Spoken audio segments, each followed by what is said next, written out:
ابو ہریرہ رضی اللہ تعالی عنہ کہتے ہیں کہ رسول اللہ صلی اللہ علیہ وسلم نے فرمایا،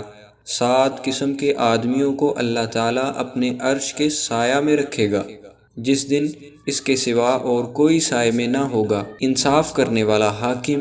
وہ نوجوان جو اللہ تعالیٰ کی عبادت میں جوان ہوا ہو، وہ شخص جس کا دل ہر وقت مسجد میں لگا رہے، 2 ایسے شخص جو اللہ کے لیے محبت رکھتے ہیں، اسی پر وہ جمع ہوئے اور اسی پر جدا ہوئے، ایسا شخص جسے کسی خوبصورت اور عزت دار عورت نے بلایا لیکن اس نے یہ جواب دیا کہ میں اللہ سے ڈرتا ہوں، وہ انسان جو صدقہ کرے اور اسے اس درجہ تک چھپائے کہ بائیں ہاتھ کو خبر بھی نہ ہو کہ دائیں ہاتھ نے کیا خرچ کیا ہے، اور وہ شخص جو اللہ تعالیٰ کو تنہائی میں یاد کرے اور اس کی آنکھوں میں آنسو آ جائیں۔